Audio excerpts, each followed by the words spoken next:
नमस्कार, मी कोमल. आज आपण बनवणार आहोत मैद्याच्या तिखट शंकरपाळ्या.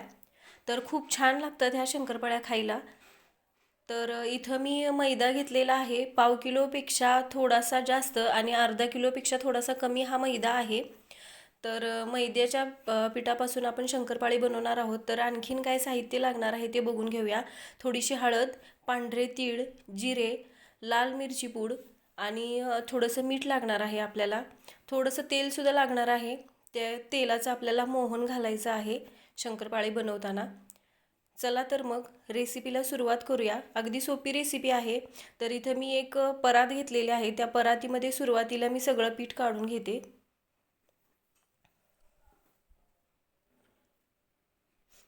आता या पिठामध्ये काही सुके मसाले टाकणार आहे मी. थोडीशी हळद,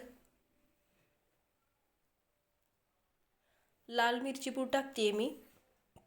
तिखट तुम्ही तुमच्या आवडीनुसार कमी जास्त करू शकता. मी ह्या शंकरपाळ्या आमच्या पिल्लूसाठी बनवते आहे, त्यामुळे मी खूप जास्त मिरची पूड नाही वापरलेली. थोडेसे जिरे टाकणार आहे मी.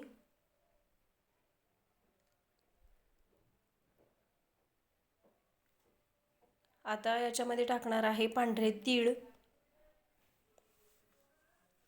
तीळसुद्धा मी पिठामध्ये टाकून घेतलेले आहे. चवीनुसार मीठ टाकून घ्यायचं आहे.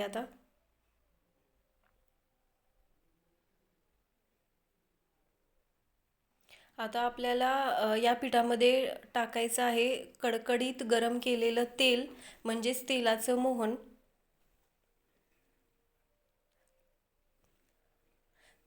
इथं मी तडका पॅनमध्ये 2 पळी तेल गरम करून घेतलेलं आहे. अगदी कडक गरम करून घेतलेलं आहे.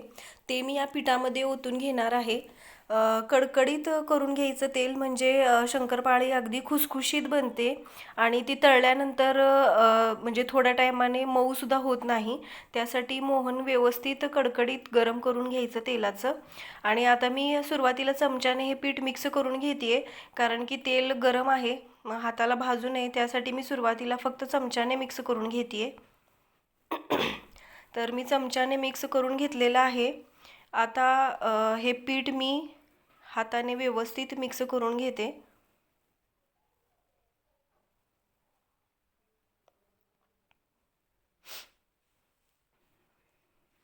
चमचा बाजूला ठेवून देते आणि आता हे पीठ व्यवस्थित हाताने मिक्स करून घेणार आहे मी. हे बघा, सगळे मसाले वगैरे हाताने मी सगळं मिक्स करून घेते, म्हणजे पूर्ण पिठामध्ये व्यवस्थित सगळे मसाले मिक्स झाले पाहिजे अशा पद्धतीनं.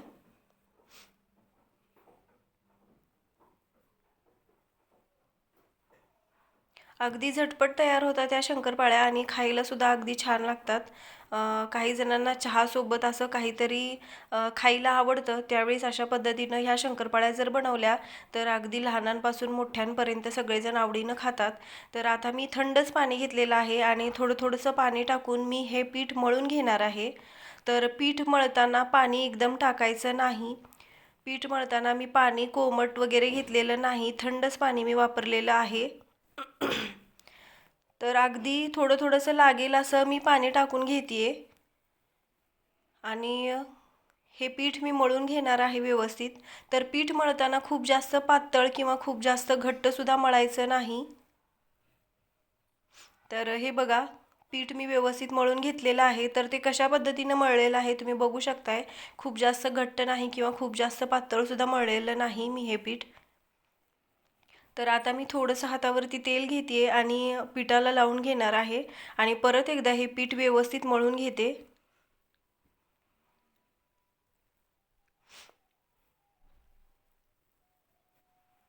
आमच्या पिल्लूच्या आवडीच्या आहेत ह्या शंकरपाळ्या, त्यामुळं आज मी त्याच्यासाठी ह्या शंकरपाळ्या बनवते. त्याला गोड जास्त आवडत नाही, त्यामुळं मी अशा पद्धतीनं तिखट शंकरपाळी बनवून देते त्याला. हे बघा, हे पीठ मी व्यवस्थित मळून घेतलेलं आहे आणि आता हे पीठ मी 10 मिनिटे भिजण्यासाठी ठेवणार आहे. म्हणजे पीठ व्यवस्थित भिजलं की शंकरपाळीसुद्धा छान बनते. खूप जास्त भिजत ठेवायची गरज नाही. ह्या पिठावरती मी एक ताट ठेवून घेतलेलं आहे आणि हे पीठ मी 10 मिनिटासाठी भिजत ठेवणार आहे. तर हे बघा 10 मिनिटे मी पीठ व्यवस्थित भिजवून घेतलेलं आहे. तर छान असं पीठ भिजलेलं आहे शंकरपाळी बनवण्यासाठी आपण जे मळलेलं आहे ते. तर सुरुवातीला मी हे पीठ व्यवस्थित मळून घेते आणखीन एकदा.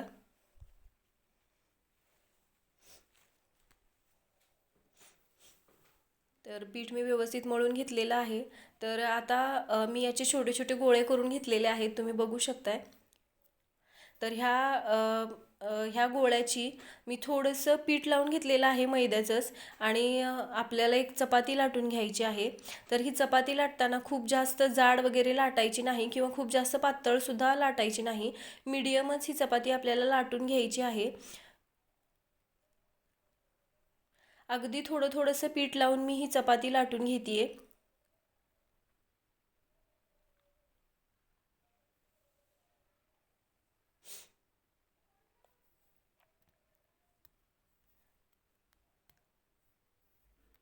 तर हे बघा, मी अशा पद्धतीने ही चपाती लाटून घेतलेली आहे. आणि आता मी आपण जे करंजी बनवण्यासाठी चमचा वापरतो तो चमचा घेतलेला आहे, आणि त्याने मी शंकरपाळी कट करून घेणार आहे याची. तर तुम्ही तुमच्या आवडीनुसार मोठ्या किंवा छोट्या शंकरपाळ्या कट करून घ्या.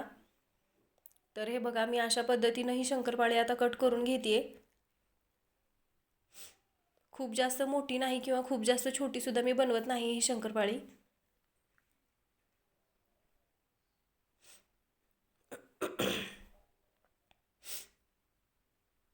आता तिरकेसुद्धा कट करून घेते, म्हणजे छान असा शंकरपाळीचा आकार येईल. तर मी शंकरपाळी कट करते तोपर्यंत मी तेलसुद्धा गरम करायला ठेवलेलं आहे. तर हे बघा, अशा पद्धतीनं मी शंकरपाळ्या कट करून घेते. तर इथं मी तेल गरम करायला ठेवलेलं आहे. तेलसुद्धा गरम होत आलेलं आहे. लक्षात ठेवायचं, तेल व्यवस्थित गरम केल्यानंतरच आपल्याला शंकरपाळी तळायला घ्यायच्या आहेत. तर तेल व्यवस्थित गरम झालेलं आहे. तर मी पटापट शंकरपाळ्या टाकून घेते. गॅस मिडियमच ठेवायचा, खूप जास्त फास्ट ठेवायचा नाही, नाहीतर शंकरपाळी लगेच करपते आणि आतून कच्ची राहते. त्यासाठी मीडियम गॅसवरतीच आपल्याला ह्या शंकरपाळ्या तळून घ्यायच्या आहेत. तर कढईमध्ये जेवढ्या बसतील तेवढ्या शंकरपाळ्या मी टाकून घेते. तर किती छान दिसत आहेत ह्या शंकरपाळ्या, तुम्ही बघू शकताय.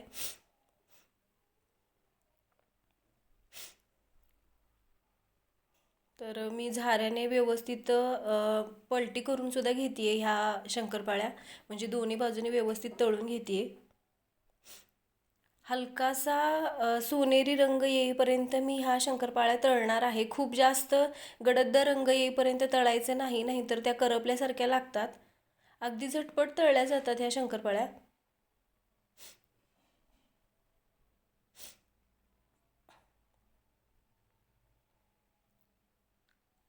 तर दोन्ही बाजूने व्यवस्थित तळून घेते सुरुवातीला मी शंकरपाळी. शंकरपाळी तळतायत तोपर्यंत मी दुसरीसुद्धा चपाती लाटून घेणार आहे. तर हे बघा, किती छान झालेल्या आहेत ह्या शंकरपाळ्या. अगदी खुसखुशीत बनतात आणि तुम्ही आवाजसुद्धा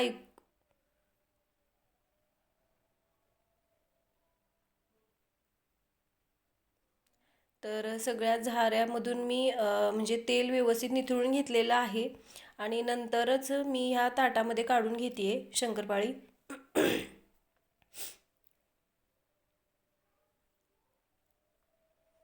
अगदी छान अशा शंकरपाळ्या झालेल्या आहेत, आणि घरभर छान असा वाससुद्धा सुटलेला आहे ह्या शंकरपाळीचा. तर मी ह्या शंकरपाळी तळत होते तोपर्यंत मी दुसरीसुद्धा म्हणजे शंकरपाळीची चपाती वगैरे लाटून कट करून घेतलेले आहेत. तर हे बघा, तयार आहे शंकरपाळी, तिखटवाली शंकरपाळी. तर तुम्हीसुद्धा अशा पद्धतीने ही शंकरपाळी एकदा नक्की बनवून बघा. आणि व्हिडिओ आवडला तर व्हिडिओला लाईक करा, शेअर करा, आणि चॅनलला सबस्क्राईबसुद्धा करा.